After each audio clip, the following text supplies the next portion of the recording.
Okay, I'll get the sieve. Are you ready? You're gonna do stirrings. Okay, I'll do the staring. Okay. Okay, dry ingredients first. Right? So we need 100 grams of things we've watched. Let's put Okay, it in yeah. there. And then we've got 75 grams of things we've played. Oh, okay, yeah. And another 75 grams of dark things we've listened to. Oh, that's the scary sounds. I guess so. Okay, now I need, let's see, a 75-gram dollop of skits. Ooh. And let's see, 100 grams of butter or non-dairy silly voices. I mean, I think we got some non-dairy silly voices in the back of the fridge. Yeah, I'm gonna scatter a little bit of cinnamon in there. Oh, of course. Maybe some malt, because it'll make them extra chewy. And also B vitamins. Yay! Yay! Yeah, I think that'll do us. Okay, you already stir that up, and then Yeah. we'll just stick that in the oven for about an hour.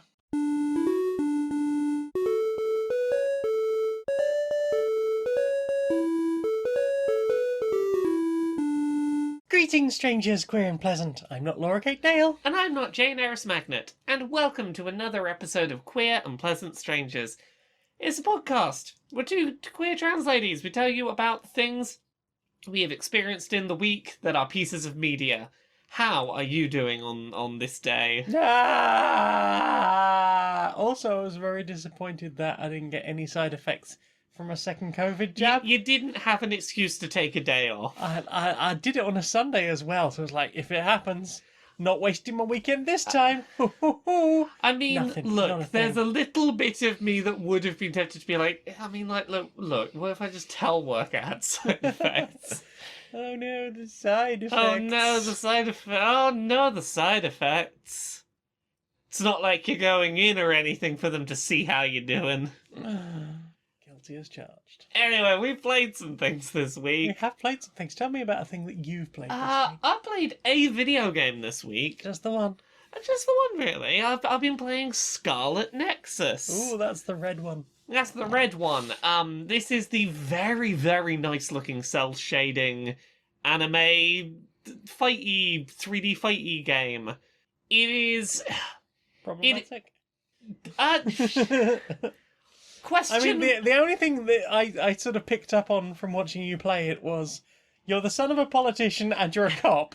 I mean, no, you're not a cop. You're a member of the military who is. Oh, you're so much better. I know it's not better. I didn't say it was better. I'm trying to be specific. We have all of the fucking hits in this one. Oi. So you're son of a politician, brother of the head of the police, a member of the military, and also a great descendant of the legendary hero. So you're just destined, biologically for greatness. To be a right-wing prick. I mean, they've not acted like a right-wing prick, and if anything, so far they have shown a willingness to not obey the rules that are demanded upon them when they, being like, no, that is immoral, I will not do what I have been commanded to do. And there is some hope that maybe they will resist the authoritarian path of their elder male relatives. We'll see. But putting that aside, it is a character action game in the vein of something like a Nier Automata or a Devil May Cry. But the gimmick to the combat is that it feels like fighting games where you're trying to string together multi-hit combos. Fairly simple in the button presses you're having to execute. To specify, I'm talking here about the male playable character. There are two playable characters. They have different stories. They have different playstyles. I've mainly played the male playable character so far, who is a short-range melee character. And his whole deal is you have basically square that you can do a combo with by mashing square. That is your melee attacks. You've got the right trigger that you can do psychic attacks with. And if you timed the end of one thing, so say either the end of a string of melee attacks or the hit of a psychic attack, if when that happens you press the other one's button, you can basically combo between melee attack, psychic, melee, psychic, not giving any kind of window for enemies to attack you back. It's very satisfying to do. It's got a lot of, once you've gotten the rhythm of it, it feels like you are very, very powerful and nothing can stop you. There is a lot of other stuff that gets layered on top of that, like party members that join you will each have unique abilities that you can use for a limited amount of time, and then they have a cooldown and they have to recharge, but it'll be things like apply fire to your attack, and it might, like, the end of your melee combo might now be a fire tornado, or slow down time, or do a big make yourself invincible for a second. And the game really leans into its anime aesthetic to make the moments where you activate those special abilities feel really impressive. It sort of pauses time for a second and has the character appear as a big portrait on screen and dramatically suddenly like, shit, everything's glowing, I'm powerful now. And it is a mechanically very fun game to play. My biggest issues with it so far are, gosh, that game likes to just sort of waffle on about nothing for quite big periods of time. There's a lot of periods of there's a lot of conversations where it's like, I'm learning nothing new from this, and it's not amusingly written or performed enough for me to not care that it's going nowhere. I just want to get back to hitting the big things with my anime sword. I've been assured that it does get better in that regard, but if you do play it, you may find yourself in some early conversations just going, I'm just gonna mash through this, it really doesn't seem too important. But the gameplay is really fun, and I can't name a game that I have ever seen do 3D model cell shading better than this. Mm-hmm. There are some anime movies I think do it better, like Promare is one, but like in terms of real-time renders, this is the best looking anime cell shaded 3D models I think I've ever seen. It is very impressive. Mm-hmm. It's a very fun game. I need to put more time into the other playable character, but I know myself, and I know that ranged characters are usually less my thing, but I'm having a really fun time playing this game, in spite of itself, not because of it. What about you? Well, we had the new Zatu box, so we played some board games. We did. Do we want to start with... One of them's not getting talked about at all, because fuck that game. I was going to say, we just not talking that one. Nope. There's a game with a Ubisoft license attached. It ain't getting referenced. It's not getting any airtime on this show. If you want to read my thoughts on it, I have written a piece on stonemonkeyradio.blog. It's called Box of Shame, followed by the title of that game. Yes. Giving you some idea about my feelings generally. Yeah. So what else did we get in the box this time? We got a game called Four Gardens. We did! Which is a delightful little game about building little panoramas out of cards. You have a handful of cards. I think it's 5 cards to start with, and you have just a little area and a little stockpile of 4 empty spaces, and this huge pagoda, 4-part pagoda, which has numbers 1 to 3 around it, and a blank space. And basically, you can rotate various sections of it, and those numbers will become greater or less. And basically, at some point, you will play a card to rotate part of the pagoda, and then take either from the top or the bottom some things. Yes. And that will be like, hey, I need wood to build this part of my garden. I need stone and grass to make this part of my garden. There is a real balancing act with that game of, okay, I specifically need wood, and right now wood is sort of in the middle of the pagoda, so whether I go from the top or the bottom, I'm going to have to go past something on the way there. I can't get... if I go from the top, there's 3 water in the way, and I'm not going to get enough wood because there'll only be 1 slot left by the time I get down to wood. What if I rotate the top section so that it's on 0, because then I can get as much wood as possible? It is a... Can I do that without rotating the wood in a way that's helpful to me? Yeah. It is a really interesting little game. It's fascinating. And the fact that the pagoda can be put together in any order of the 4 pieces means that every game is going to be slightly different from, my strategy has to be slightly different because I've got to work out what exactly I want to make and what cards I'm going to focus on. even in a 2-player game, and I imagine this would be even worse in a larger player count. I don't game. think you could plan ahead at all. I was going to say, even in 2-player, I don't think you can really plan ahead. There is maybe you try, can hope but for the best. But... yeah. So because other players on their turns are rotating the pagoda, and they could be doing so from any height in any direction, that sort of turn that you're trying to line up, that you're looking at your cards and going, oh, I can rotate that piece around, could completely and utterly get screwed over by a single turn in the wrong direction. Yep. It's like, oh, everything I need is in the wrong place now. Mm-hmm. So you have to sort of very much play it as, this is my turn, now I start thinking, what is the best thing I can do in this moment? Yeah, it's less than ideal. I mean, no, that's the challenge, though. It's fun. Oh yeah, I mean, it's fun. It's the card art is beautiful. Yeah. The cards are a lovely heavyweight. The fact that you've got like one side, you've got like what their position is on the board, and then or what position they are in the panorama, denoted by these little dots on the top of them, and then obviously the art for the panorama itself. And on the back, you've got a type of point that you can earn. A wheelbarrow icon, meaning that you can just spend the card to move things from your little stockpile onto cards, or off of the that area just back into the stockpile if it's like, I don't need this, I'm stuck with it. Yeah, there's some really interesting strategy stuff about like, which card do I play, how do I play it, do I want to spend it rotating the pagoda, or do I want to spend it trying to get things, and then when you're picking up cards, like, you can take either from the deck, or there are 3 open cards that you can see anytime. It's like, okay, that card might be more beneficial to me. I like as well that you get 3 actions on your turn, because the actions are simple enough that it's not overwhelming to have to do 3 things in one go, but it means that you've got enough of a chance to do something before your turn is done. Yeah, and also like that is a really interesting way of being able to mitigate your problems with the pagoda, because if you're in a 2-player game, you can go, okay, well, I'm going to use this to spin that back the way it was before and collect, and then I'm going to use another one to do it. So yes, you're using 2 turns to achieve what you want. Yeah, but the problem is when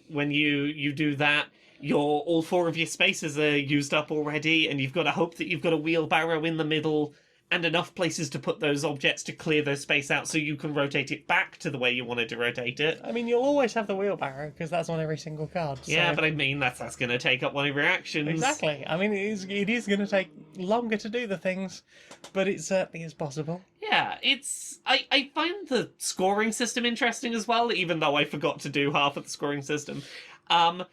So all of these little cards that you're completing, working towards dioramas, will move you up various different coloured point tracks. And if you can make it to the top of a point track and then get more points, you push other players backwards down that score track. And if you can knock them off of the lowest space, they just don't get to score points on that colour anymore. Yep. Which I think is fascinating and... a little scary. The more cards you complete in a panorama, you don't just get points for that colour that you've just completed, but you get points for all the other colours in that panorama that you've previously completed. Yep. So, like, the big panoramas, you can start getting, like, oh, I got, like, 4 or 5 points for a single card there. Yeah.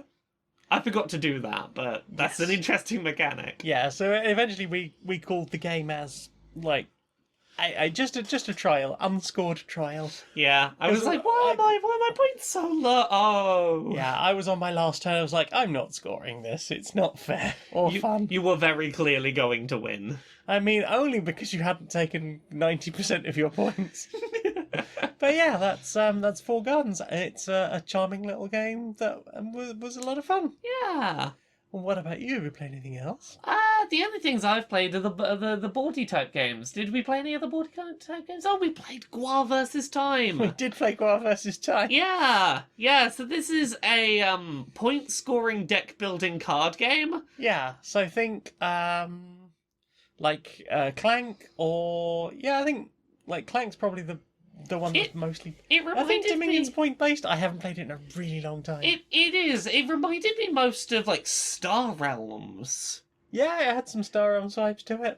Yeah. So the basic idea is you have a deck of cards that you are constantly drawing 5 cards out, doing a bunch of actions with your points, buying new cards, fighting creatures, adding things to your deck, buying more things, fighting more creatures. Basically, those are your only 2 real stats to worry about: is how much buying power do you have and how much damage can you do. Mm-hmm. This one has a neat mechanic where the first card that you play on your turn, if other players have a card of that type, they can also play it and draw an extra card. Yep. So you are incentivized to start your turn by playing something that is maybe in a suit that other players don't have. But perhaps you frequently. have multiples of. Yeah, if there's one that's like, oh, I've been buying up all the green cards and I know you've really not been focusing on those, so I'll start with my green. Because otherwise they're going to get bonus cards and that's going to help them. It incentivizes you to diversify a little bit, so you've got a little bit of lots of things, just so that you can be getting that extra hand turnover. Yeah, definitely. And then some of the cards have like special abilities that are explained on them that'll be things like, if you play this alongside this, you get this bonus, and look at the top card of the deck, if it fits this criteria, get to use it this turn, and or just get it for free to put in your deck. Yeah, exactly. Yeah, It's a really mechanically fun take on something like this. Yeah, it's it's a fun little deck builder. It's an interesting idea. I think they could have done some things very differently. Like, I think the board is unnecessary? Either unnecessary or just badly designed. Because it feels like the only reason the box is as big as it is because of the board. Yes. But then you take the board out of the box and you take the manual out of the box, and then you're just left with mostly vac form tray and 3 piles of cards. Yes, but making the board smaller would have meant that they couldn't have sold as big a box that looks like a big game. This is the whole thing at the moment in board games. People are talking about, yeah, but if we do a small box game, people won't buy it because they won't get to see it on the shelves. If it's a big box, it looks like spectacle. Yes, but it's environmental waste. And it's misleading. It's misleading to consumers. Yeah. Like, I'm getting... There's been a couple of games recently that we've got that I've been really happy to see no inserts for. Yeah. Just like, here are your components, here are some bags for those components once you punch them out of the board. Done. Here is a box to put them in. Yeah. It is only slightly larger than it needs be. Like, sure, if you want to go out of your way and buy an insert for it, go ahead, but we're not going to sell you one of those, like, it's sort of like slightly raised on 2 sides and there's a divot down the middle, and it's fucking useless. Yeah. Yeah, but it was a good game. I would like to play it with sort of closer to proper player counts because it's 3 to 5 players and we are but 2 people. Plays perfectly well with 2 people. I mean, you don't really get proper use of the chain mechanic, but apart from that, it's fine. I mean, like, I can see how the chain mechanic would be more useful. There was at least one card I had where I was like, this card doesn't get its bonus ever, realistically, because of the low player count, but like 99% of this game functioned perfectly well. Yeah. Yep. And if you're anything like me, you'll probably be sitting there humming various bits of songs throughout the entire playthrough. The card art is quite something. Yeah, I mean, I think there's some of Brocky's original art in there. There's some stuff that you will have seen if you ever looked at Aguar Inlay. But yeah, there it exists. I'm very glad I didn't, like, get a higher tier version of this. This is plenty.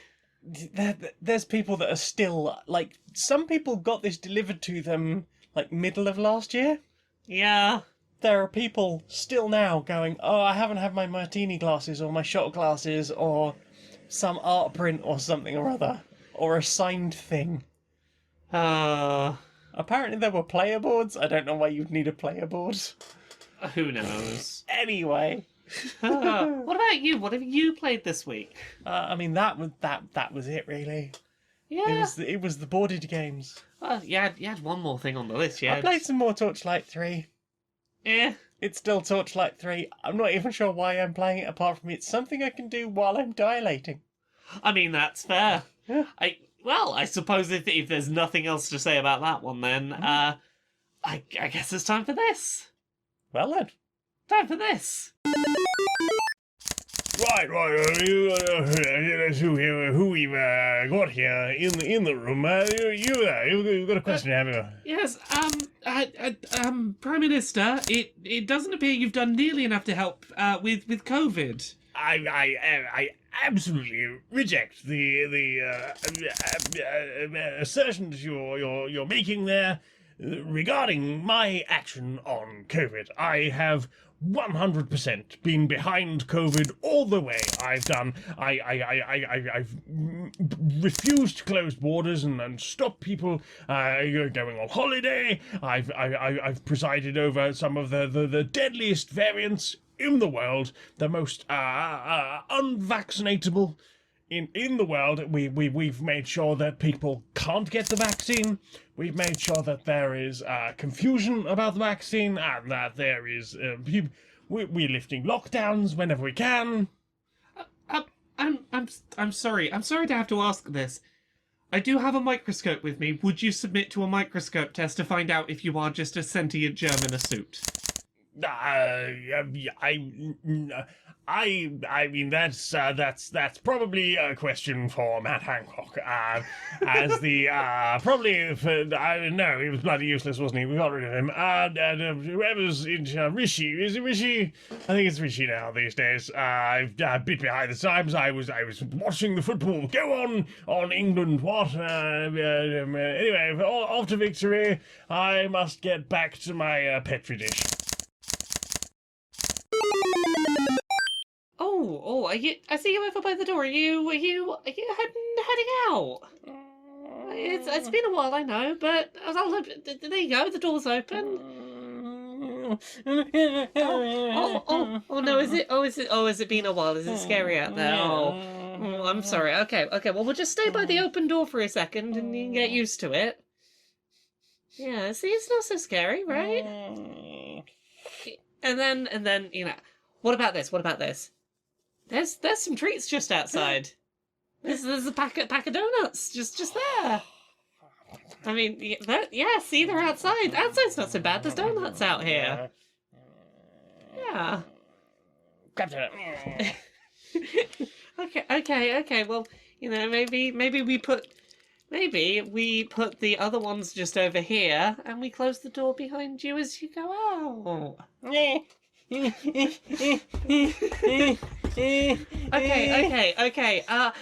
it's your friend. They're just there. You remember them from before? Hello. Okay. Hey. It's been a really long time since you've been outside or seen other people. It might help if I give you one of these donuts to just put on your palm, just gentle. See, donut on the hand.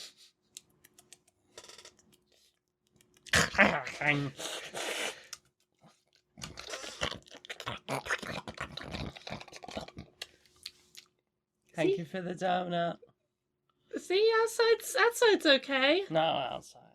I mean, you made it all the way out here. Sleepy, going back to bed. Okay. No pyjama bottoms today. Try again next week.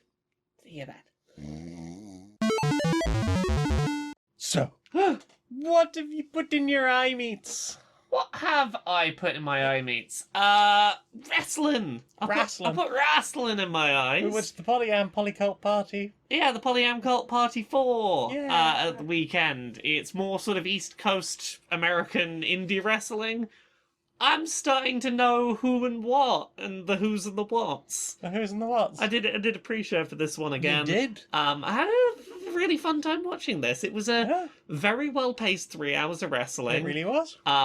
Not a moment of filler in it. It was like everyone was on their A game and very dramatic. The Molly McCoy Atron Armada fight was brutal. That was amazing.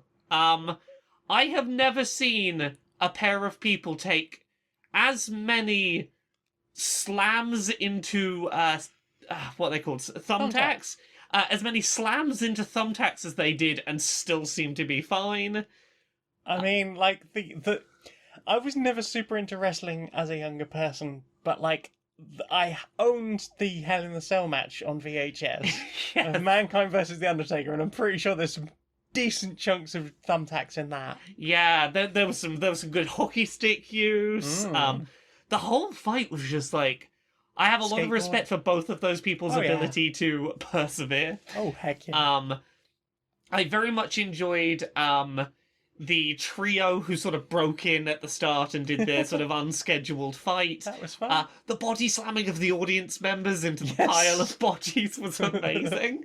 Would you like to join the pile? Well done to wrestlers who know how to body slam an audience member who doesn't know how to take a fall and not injure them in the process. I suppose if you're landing on soft other people, it's probably okay. I suppose, but like I loved how many of the wrestlers incorporated the crowd in this very cramped venue into their wrestling. Yes, because they had to move venue at the last minute, so they went from being outside with plenty of space around the ring to at one end of a nightclub. Yes, and they made great use They of did. that. They did a brilliant job. Yeah. There was some wonderful Dancing to the bar was probably one of my favourites. Dancing to the bar was great. When that final fight broke out onto the street outside the And the venue, people across the road being like, huh? the commentators in the room being like, "We can't see what's happening. We don't know. Those of you watching the stream probably have a better idea what's happening right now." And then you started filling them in on the I was Twitch trying chat. to Twitch chat message and be like, "Hey, here's what's going on outside. Don't worry about it." If you are someone who is like, I like the thought, the idea of getting into wrestling, but like I don't know Without where Vince to, McMahon. yeah, I don't know where to start, and I don't want to be involved in like the WWE stuff. The PolyAm Cult Party 4, you would struggle to do better at finding like a really good, like, hey, this is just 3 hours of really good theatrics to get on board with. Yeah, it was real good. Also, our good friend Commander Sterling had a wonderful match. Wonderful match, but also boo! Boo! Lovingly. Their tag partner, the Great Bambina, one of my favourite wrestling gimmicks I've ever seen. That was great. Yeah, I loved all the like the pitching motions and the Yeah. like, the batting motions. Her whole gimmick, for anyone who doesn't know, is 1940s baseball player cursed by a hexed baseball glove and transported to the future. And she incorporates baseball moves into her, like, wind-ups or punches. She runs around the ring as if she's hitting the bases. Like, she knew how to work that into her wrestle style in a really good great. way. So yeah. I very much enjoyed the What's the PolyAm. big Kim again? Yeah! Yay. And I'm continuing to reach the point in wrestling where I'm starting to watch other things and be like, I know who that wrestler is now. I saw them Yay. at that event. Like, the most So you- recent episode to have gone up, or that's going up, of Enjoy Wrestling's Canned Heat has Effie in it. I'm like, I know Effie, that's that person that Ziggy Haim had a fight with. And I think Ziggy was in the episode before that. Exactly. I'm learning I learn all these characters. Yeah. I'm learning about them all. Yeah. What about you? What have you been watching? Oh, we watched Urine Upon the Ice. Yes, we have watched about half of Yuri on Ice. Yeah. How are you finding it? It's gay, and I It's- love it. It's very gay. I'm glad you are enjoying your first introduction to a sport anime. I'm loving any show that is that overly homosexual. I love it. I mean, look, it's ice skating. They couldn't have not made it They gay. could. That's the point. I mean, that's though. the thing. They They could could have done. Yeah. And they were like, nope, we're going for this. Fuck you. It is beautifully gay. There's very early on, More like, of this. yeah, I very much enjoy early on shy, timid, nervous ice skater and his sort of dom energy coach who's like, you, who is very shy and very nervous about yourself, go do the song about do an ice skating routine to a sex song about how sexy things are, sexual love. Go do that for definitely not flirting reasons. It's adorable. Yeah. Yeah, I'm very much enjoying it, and more of that. In an episode or two, we are going to come across my favorite piece of music from this show that I love very much. I have never given a fuck about Ice Cake before, so. I know, neither did I, but now that I'm here, I'm like, oh, you've moved all of the jumps into the second half, oh fuck. Oh shit. I'm invested in this. I was more invested when you explained to me why. Yeah. Yeah, I guess you have to understand a little bit of ice skating. I mean, there was an episode in there somewhere where they explained it, I think, but Oh no, I tuned out. That scene wasn't gay enough. that's alright. I'll be here to be like, right, so here's the sports rules that'll help you know what's going on. Yeah, I tuned out for the sports rules. Yeah, but that's fine. The important Bring thing me back is... for the lifting of the chin. I mean... Look, you are 99% of the Yuri On Ice audience right now. You are here for the... I'm going to gently lift up. I'm just going to give you that hug from behind in front of all the reporters. You know, just a little bit of that. Also, the one with the stripe in the hair. Yes. That was a really snazzy, sparkly outfit in episode 4 or 5. I think it would be 5 and 6. I think they were in, because it'd been the first tournament. Yes, 5 and 6. Yeah. They did a very snazzy sort of like walking, tap dancey skating style. I very much like that outfit. Yeah. What have you watched? We also started watching Invincible together. That's good. I'm glad you were willing to watch that again with me. There are things that you learn about later in that show that have made me want to go back to the start and rewatch it. And it's been very interesting picking out certain lines of dialogue and going, oh, that's what that's about. That's the thing. But yeah, how are you finding? I'm really enjoying it, and I'm looking forward to seeing where that goes, because I think we're about halfway through that as well. So. I believe we are halfway through that as well, roughly. Yes, for anyone, I think I talked about it on here a little while ago, but last it is, week, I think. the subvertive superhero-y animated show.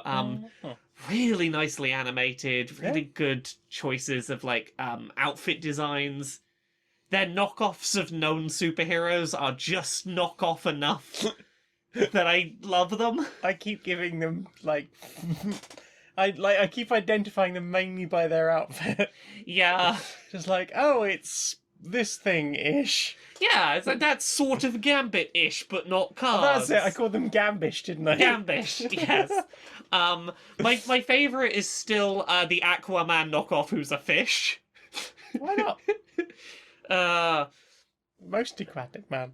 Yeah, but I'm really enjoying the second watch through. Yeah, I'm enjoying my first watch through. Yeah. It's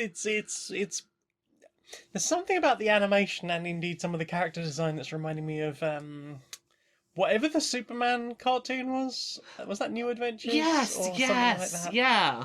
Like that main character's just like, I'm getting real like Clark from whatever that cartoon series was. I believe you're right, yeah. And it has like there are some shots in it that are very like, okay, this is American Saturday morning cartoons in the maybe early 2000s. Yes. And then there are some shots that are so anime it hurts. Like, yes! They know how to use the tool set they have to best effect. Like, they do not waste any of their budget when it is not necessary, and then when they go, okay, now's the time, all of the money on this.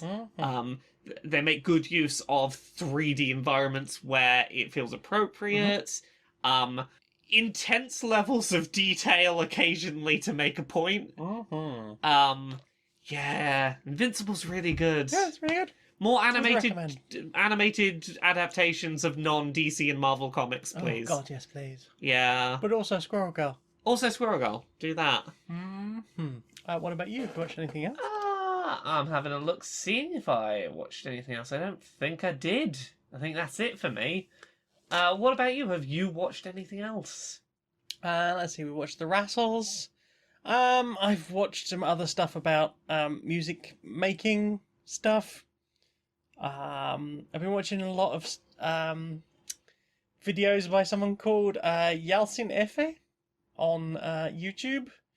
They do mostly like techno tutorials, Okay. but like a lot of the stuff like sound design and drum patterns and like how you can do certain things or how you can achieve certain results have been really good. I stumbled onto them through a video about macro arrangement of like music, and like this, I think it's like a 30-40 minute long video explaining like, here's how you can do like macro arrangement for songs, like do your little A-B sections and maybe have an A-B section or an A-B-A-B or an A-B-A-C, and at that point really you have a new A and a new B section, make them longer, expand off each other, and just like ways to do that and ways to like put a track together.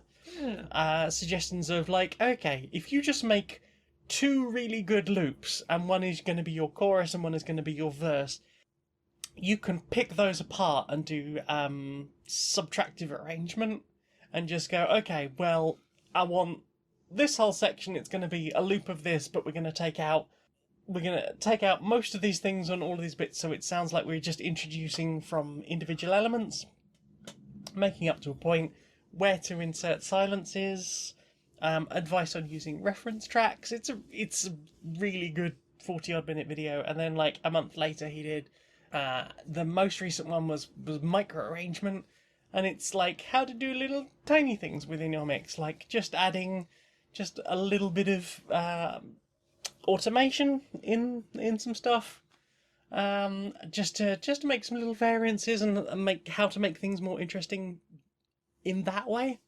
Yeah, that's been really fascinating to watch. I just need more time to sit down in front of a computer and actually music. Give it a go. But yeah, it's been fun watching those videos and learning more stuff. Lovely. Have you watched anything else? No, I think that's it. Well then. Time for this. Laura, got a new sponsor. Who's our new sponsor? Well, have you ever wanted to look into the mind of a kitty? I'm very curious what our adorable baby is thinking on any given minute. Well, our sponsor this week is catfoodrequestbutton.lol.net.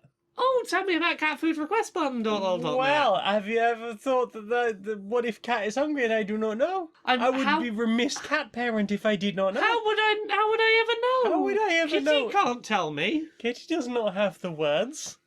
So how does this help? It's a little button for the kitty. Ah. So, here it is. Oh, okay, I see. And then the cat just does a little paw just on the button. Oh, it's... On the button. It's not working. On the button. Did you have this around the house like earlier or something? Yeah, it was. I put it in before I went to work this morning. Smudge, how many times did you hit this button? Batteries are dead. We've had it less than a day. She's pushing double A's towards us. Oh no. Okay, hang on. Okay. Hang on. Let's. Okay. There we go. Okay, don't need a screwdriver, thankfully. Yeah, that's good. Yeah. Food.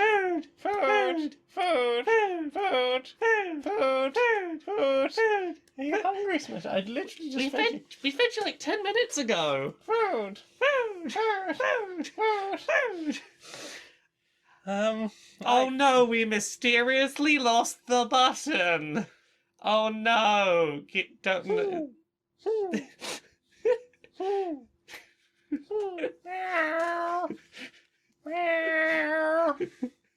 Why is Smash just pawing at your leg? Oh no.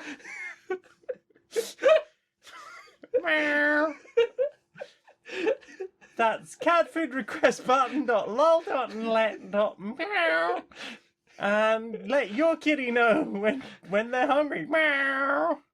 Meow.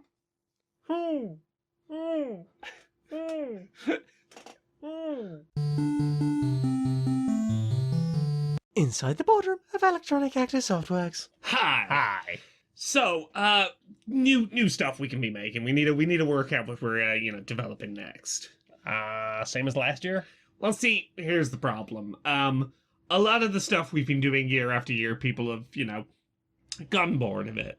We're in one of those lull periods where they're not interested in all of the, sequel to the sequel to the sequel to the sequel stuff. Right. So we're rebooting.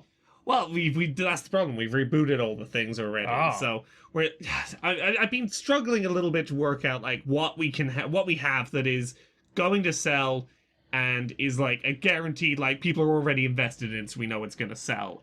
Oh, what about that franchise that we completely killed off, and then we publicly declared in all of the news press articles and stuff that actually that whole genre was dead? Well, I mean, I mean, we killed it, but we did kill it, but we I have mean, the power. We have the old, the chest paddle thing, the defibrillator. yeah, the defibrillator. Well, I mean, I suppose we could go back in and just make the thing that everyone liked that we killed off for no reason. Why did we kill that off? Money? Probably money. Money? I think it was we spent too much and it didn't sell enough. That sounds like we did something wrong. Which we never do. Exactly. So I think we must have been correct that they decided they didn't want to buy them anymore, and the industry is dead. Yeah, but the industry's back now, so we can do it again now, and this time it'll sell. Yeah. You are a fucking genius. I know. So, what have you put in your ear meats? I put a couple of bits of music in my ear mates. Yeah. I went back and re-listened to a track that I've talked about on Queer and Pleasant Strangers before, and it came back up. Like, I didn't like it on Spotify at the time, and it just didn't get put into my music rotation. Mm-hmm. And then, Discover Weekly brought it back up again this week, and I was like, you know what? Yeah, I will put this in my collection, actually. You got me on the second time. Gotcha. It's a track called Armchair Anarchism, by a band called Not Half Bad. It is a folk track about trying to shake loose apathy and get sort of actively, engagedly angry about the state of the world and not overwhelmed by all of the bleak and be like, no, gotta get out and be angry about this. Mm-hmm. It is a bit of music that is definitely where I am at the moment, and I enjoyed it and appreciated it. Yeah. I also enjoyed a track called Sex Hair by Bedroom Boredom. It feels very much like something that like a band like Kings of Leon would have done, but with more sort of ska-style horn sounds in it. Okay. The reason that I paid attention to this and want to listen to more of it is the percussion, the drum track on it, is almost entirely very light, very fast rhythms on an open and closed hi-hat. Okay. It is masterful use of just one instrument on a drum kit to great, very, very delicate precision. That was really fascinating to listen to, so I want to go back and just listen to that a bunch. And I listened to a track called Google Your Own Death by Clowncore. Okay. It is an instrumental-only track that starts off as this gentle piano instrumental and then kicks into... my dance subgenres, I think I'm correct on this. Some, very pounding EDM. I mean, if you can dance to it and it's electronic, it's technically EDM. Yes, but I mean, when people say EDM, there's a specific thing they're describing. I think... I believe so, but... I think that I'm trying to understand... I'm trying to know my subgenres. Very pounding dance music with a sort of nice ethereally beat behind it, thing behind it. It is a short track. It's only like a minute and a half long. It is fascinating to listen to. It is an unexpected, weird little 90-second audio journey that I kind of enjoyed. What about you? What have you listened to? Listen to some mixes. Listen to Ed Solo and DJ Decline's Welcome to the Jungle Volume 2 mixes, which is just some classic ragga drum and bass stuff, typically of their usual work. And also, I had another listen to the BCM Mallorca 2013 EDM mix, which is a CD I originally heard in Cyberdog in central London quite some years ago. I was supposed to be meeting somebody in Camden, and they stood me up, but I was already a bit wasted, so I decided to wander into Cyberdog And then I was getting into their music, and I nearly danced over a rack of shirts, and I was like, I have to get out of here. If I damage anything in here, it will cost me my entire life. It's too expensive. Yeah, that is not a shop to accidentally knock something over in. Yeah, also been listening to some more Talking to Women About Video Games, which I mentioned last week. It's a good show. It's a good show. And listening to more Magnus Archives. I was listening to something else, but fuck mentioning it, because by episode 3 they'd gone horribly centrist.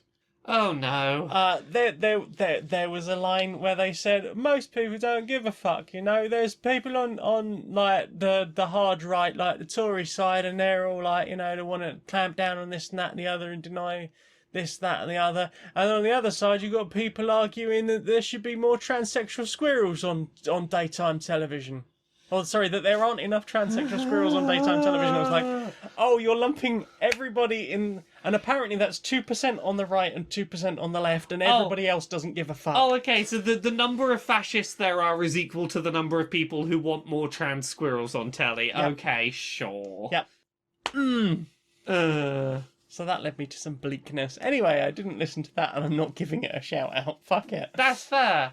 The only other thing I listened to, I continued listening to Aaron is the Funny One, which I started listening to last week, continuing to enjoy that mildly chaotic format. It seems to be having a bit of a back and forth of energy. Like, the first week was very much Jack, one of the hosts, being like, hey, here's an entire segment about video game characters. Who are they? Tell me their backstory as this character you don't know. Then Aaron this week was like, I'm gonna flip that around. Who are any modern celebrities, Jack? Any modern celebrities? Oh, I can literally any one of them. I couldn't answer that. It was a lot of like, here is a picture of Harry Styles. What's this man famous for? Can you work it out? No, you can't. You don't know anything. Is he a footballer or a singer?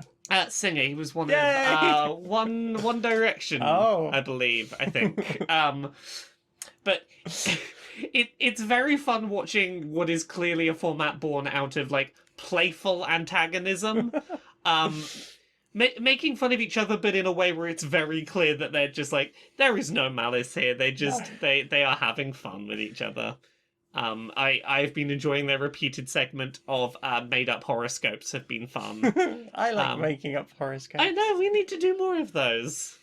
I enjoy a good, silly made-up horoscope. Yeah, that's everything I've listened to this week. Well then. Time for this.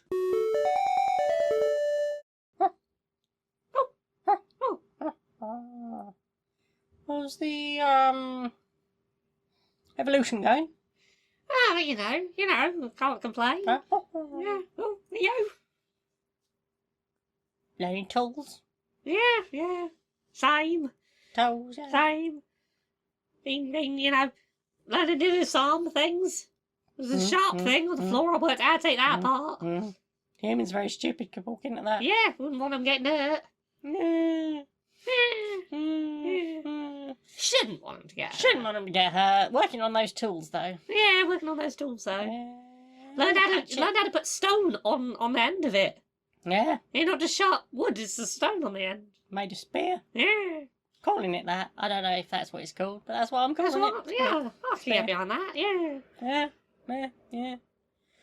Well, you know, I didn't want to evolve, of course. Oh, no. Perfectly happy being an ape wandering around in the woods. Very happy just, you know, being in the trees. Yeah. Not having to do capitalism. I like the trees. Yeah, trees are great. Yeah.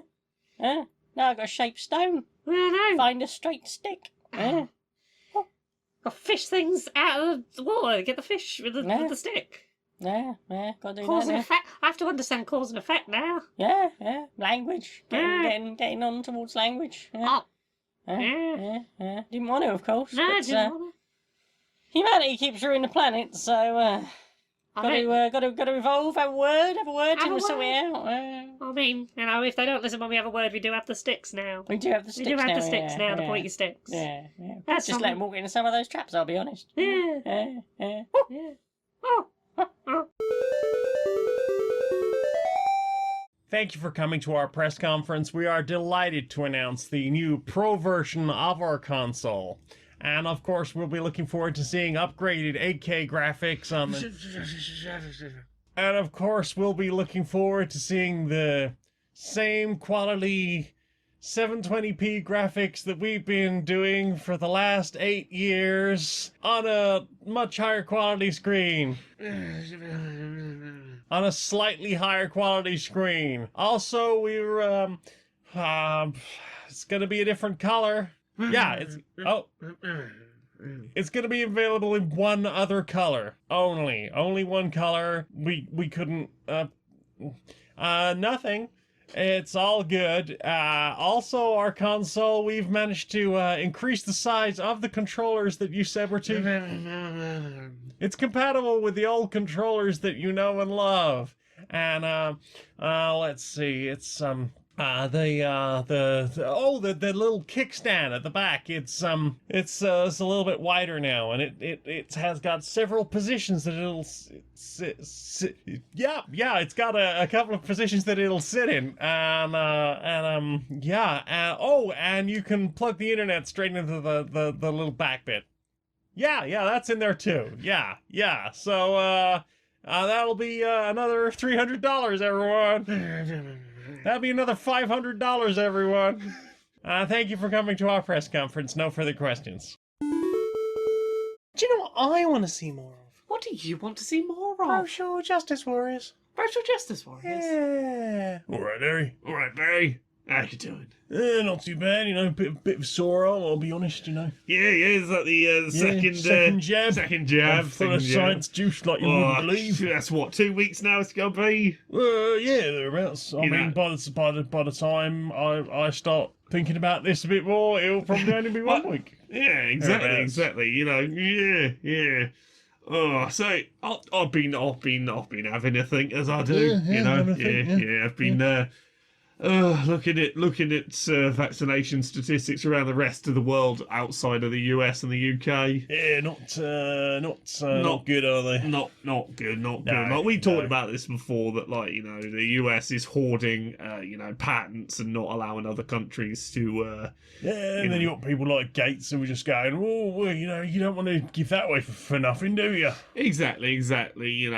And on top of that, we've reached the point with both the US and the UK now where, a good portion of the population is vaccinated at this point. The vaccine is available to literally anyone who wants it in both these countries at this point. Pretty much, yeah. Which, at that point, it is ridiculous that neither of our countries is in any meaningful way helping support vaccine production or availability around the rest of the world. No, it's very much a got mine sort of thing. Exactly, and fairly typical of it is US and UK. But it's such short-term thinking because, obviously we should want everyone vaccinated because that is for the good of the planet. That is, everyone needs to be safe. Everyone has worth except fascists. But, exactly. But generally speaking, everyone has worth. But the problem is both these, the US and the UK are going to need, some kind of self-serving reason to do so, and I think it's very obvious already what the self-serving reason is. I and suppose. It amazes me that they haven't,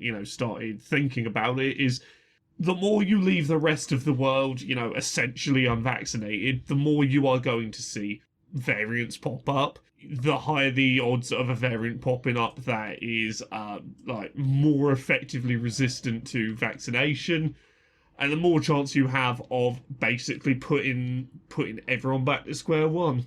Yeah, I mean, at the moment it feels like there's more variants of COVID than there are types of men, according to the internet. Oh, yeah, what's it? Ligma males now. I think, something like that. But that's... I don't see how the US and the UK can sit in their position of being like, yeah, we've vaccinated ourselves, everything's fine now, and not realise that, That's because they're so blinkered they don't care. Well, that's it. It's... Look, have a bit of a global perspective, if only for your own self-interest, to realise if you want to get everything back up and running so that capitalism doesn't have to keep shutting down every 5 minutes, the best way for you to do that is to go make sure that people around the world don't get killed by a deadly disease. Yeah, certainly. And I mean, it's capitalism though, isn't it? It thinks so short term. They spent the 70s, 80s, 90s, 2000s covering up the covering up all the environmental damage that oil companies were doing. That was kept a few people, very, very rich, perhaps for their entire adult lives. And here we are now in a case where we're hoarding these vaccine patents, completely unnecessary. We could be doing things for the good of the world. I mean, we're never going to get that Star Trek style utopian future. No need for money and making sure everyone has plenty of whatever they need. It's been one of the most disappointing things about this pandemic is for years people held on to this hopeful, idealistic, optimistic view of if something happens to the modern world where everyone on the planet is at risk, that'll be the thing that will get humanity to pull together and do the decent thing. And I think this has proven that you're going to need more than a global pandemic to get people to, pull together. Like the police, capitalism cannot be reformed. It needs to be completely abolished. Indeed. But, just please get yourself vaccinated if you can. Get yourself vaccinated if you can, and do whatever you can to encourage those with the power to do so to spread that vaccine around. We're looking at Brazil, I believe, have now got what is one of the most potent vaccines available now that they develop themselves, which they are shipping to other parts of the world to help them as well. Well, that is very decent of them, and at least somebody's doing something. At least someone is, yeah. And who knows? It might come to a time when the US and the UK are in a position where they're so chock full of variants. Everyone else has done the sensible thing, going, "Well, you're not coming in here," and what's to stop them going? Well, we could develop a vaccine for your Sigma variant by then, or whatever the fuck. But would they, having looked upon the state of how we treated the rest of the world? But I can't help but look at Boris's plan for opening everything up on the 19th of June and feeling like, is this a cull? Because it feels like it. It feels like a cull. Yeah. But you like, mate. Yeah, mate. Yeah. Try and hold the bleak off a little bit longer. Yeah.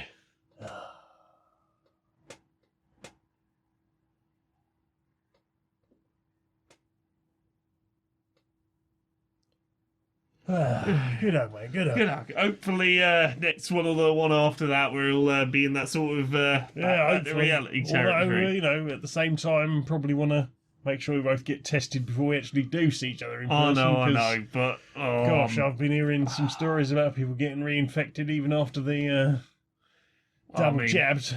I mean, I'm not going to panic too much about that because, anything with a not 100% rate, you take that as it comes. Doesn't mean that it's not incredibly useful. And if you're both fully vaccinated, your chances are fairly minuscule, thankfully. Hopefully, yeah. So, Laura, yes? where can we find you upon the internet? Laura K-Buzz pretty much everywhere. Laura K-Buzz on Twitter, Twitch, YouTube, Patreon, that's the one that pays the bills. I've got books. Uncomfortable Labels, that's out now. Things I Learned from Mario's Butt, that's out now. Gender Euphoria, that's out now. That one's got Jane's words in it as well. You should definitely check that one out. I have a bunch of podcasts, but I'm going to not worry about promoting those because the big thing I'm promoting at the moment is, hey, are you in the UK and angry about trans stuff and want to come do a shout at the government about it? August 6th at 1 p.m, Downing Street, we are having a trans rights protest, so go check out my Twitter at Laura K Buzz for more information about that, but angry, shouty trans protests coming up, so that's like a month today. That's coming up fast. It's coming up. It's there. Also, I do a podcast with you that isn't this one, Jane. It's PolyAm. It's a D&D 5th edition real play podcast with questionable morals. It is. You've recently had the episode where you were having a bad time in a very dark town with a purple sky. Ooh. Oh, yes, the everything got very a lot Everything town. got very a lot town. I had so much fun doing that episode. They didn't, but I had lots of fun. Just going through all my horror tropes in one episode. my stuff, for as little as $1 a month, you can help me justify a 76-hour work week. That's patreon.com/stonedmonkeyradio. That's really important to me. I would love to hit 25 subscribers by the end of, or by August. That would be lovely. Come join us. We have fun. I tend to share everything there first, before anywhere else. I write stuff on stonemonkeyradio.blog. I've been doing like a decent number of board game reviews recently. Trying to get through that pile. Trying to get to a week out. Some of them aren't reviews, some of them are just words I've written about board games, because some board games don't deserve a review. Yeah. All of my links can be found at streamerlinks.com/Janiac, JANEIAC. Laura, sing us out, please, darling. Until next time, be a stranger.